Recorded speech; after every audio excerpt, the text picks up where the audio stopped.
Hello, everyone. It's Kelly Naomi Morales, and I'm here to discuss a podcast that I listened to called Beyond the Mask, episode 147, APR and Regulation and Independent Practice with Dr. Ronald Castaldo. Let's get to it.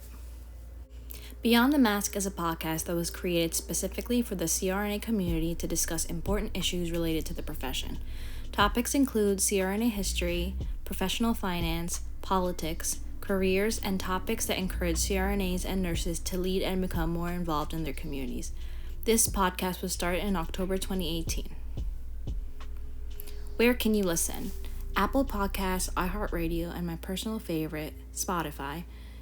You can also find the podcast directly on their website at beyondthemaskpodcast.com.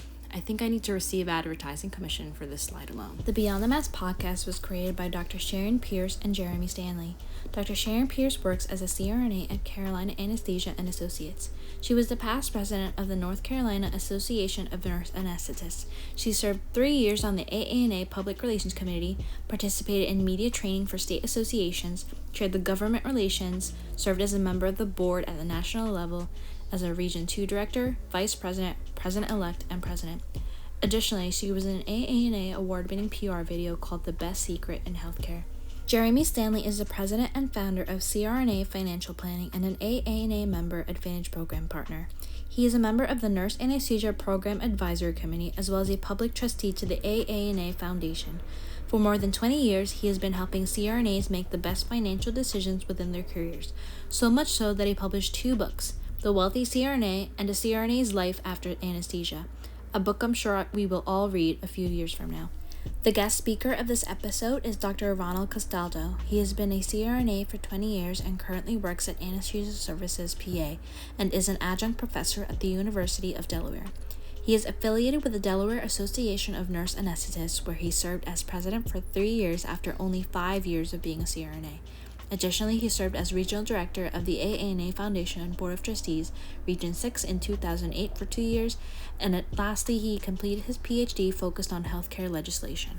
This slide will serve as an overview of the topics that were discussed in the podcast, and we will touch upon all of these. The first topic that Dr. Castaldo discussed was about the State Board of Nursing and how it functions. He started off by explaining the NCSBN, the National Council of State Boards of Nursing, and how it serves as a parent organization for all state boards of nursing. This can also illustrate the idea that the AANA, the American Association of Nurse Anesthesiologists, as the parent organization for other nurse anesthetist state organizations. The primary role and mission of state boards of nursing is to protect the public from unsafe nurses. This perfectly ties into the discussion of levels of disciplinary action that the state board takes where there are unsafe nurses. Castaldo takes us into the steps that they would take, starting with the letter of reprimand, which is considered public reprimand with usually no restrictions to your license. Now, other actions can be taken depending on the state. Some of them include remediation and fines. Next would be probations with certain restrictions that limit role, setting activities, or hours worked. Suspension is where you will be removed from practice for a certain period of time. Lastly, revocation of your license. It was mentioned by Dr. Castaldo in the podcast that in Delaware, revocation is permanent, but in other states it is not, and you are able to petition for reinstating your license after a certain period of time, somewhere between 1 to 3 years. However, these disciplinary actions will be on your permanent record, so if you're applying for a new license or job, make sure to answer yes when asked if there has been any disciplinary actions taken against your license. So what do you have to do to lose your license? This was another topic discussed, and a DUI, or a DWI, was an example he gave. It depends on the state.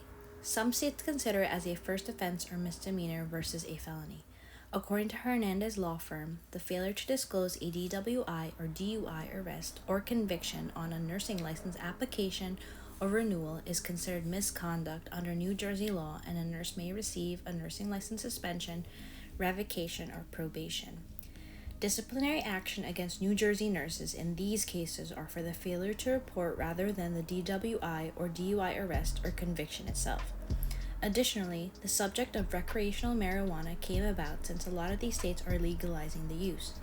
The question was posed, will it be considered the same as having a drink on the weekend and showing up to work on Wednesday?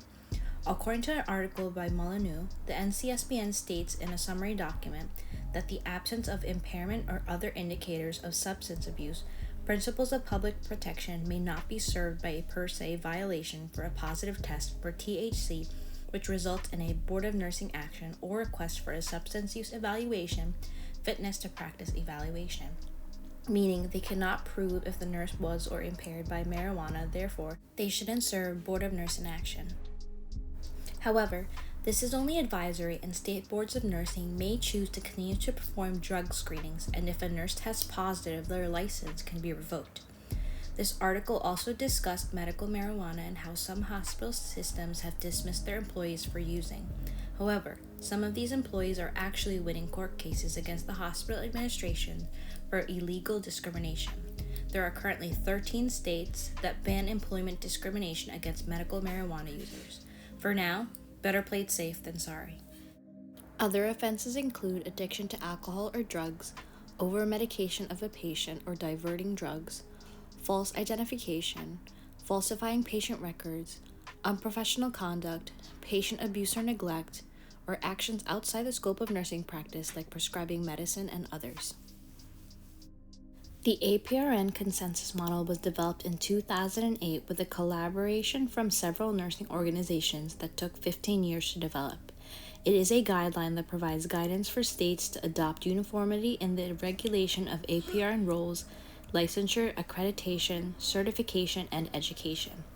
The essential elements are followed by the acronym LACE or LACE, which stands for the Goal for Standardization of Licensure, Accreditation, Certification, and Education among states. Other components that were mentioned was the importance of the use of the title APRN. Some states use APN, such as New Jersey and Tennessee, and others use ARNP. The use of different titles in different states impedes implementation of the consensus model. Other components that were found to be important in its implementation is standardized schooling that meet all requirements in independent practice and independent prescribing in states. The goal for 2015 was to have all states implement the consensus model. Unfortunately, they fell short by a lot. Only 18 states have adopted the consensus model, and that is shown in this map in the darkest shade of green. How can CRNAs promote or help independent practice? Dr. Castaldo emphasized that in Delaware, a major reason why they were granted independent practice was because they have elected legislators who are nurses, specifically APRNs. Additionally, he mentioned how emailing your local government, introducing yourselves as constituents, are small steps to make big change. He mentioned how hosting a barbecue and inviting legislators to meet their constituents in a non-formal way can at least expose them to the issues CRNAs have in practice. If you have no time to serve as a member of an association or board, these small differences can eventually lead to big change. Being a member alone or donating $20 will eventually lead to the change that we are looking for. The APRN Compact was also discussed specifically on how it is different from the APRN consensus model. The APRN Compact is one of the goals under the consensus model, which promotes licensed uniformity. Sadly, only 3 states have joined this compact as of March 2022, the last state being Maryland.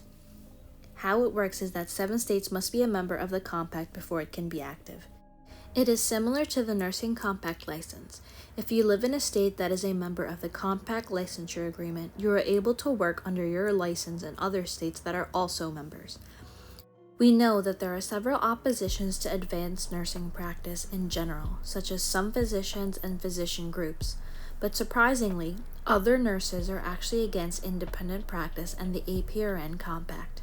Castaldo, during his PhD research, was able to interview a few, and those APRNs believe that they do not experience any barriers to practice. I found publications that talk about qualitative measures of APRN practice. However, I could not find a national survey of nurses who agree that APRNs should practice independently or not. Under DNP Essential 5, Healthcare Policy for Advocacy in Healthcare, the DNP graduate must have the capacity to engage proactively in the development and implementation of health policy. This podcast spoke about several regulations regarding APRNs and how we can be involved in changing health policy. Overall, I believe that this podcast was very informative and gave us a glimpse of Dr. Castaldo's experience in Delaware. If you have a moment to listen to it, I highly recommend it. Additionally, it had me thinking about my own professional political goals in the future once I am an expert in the field.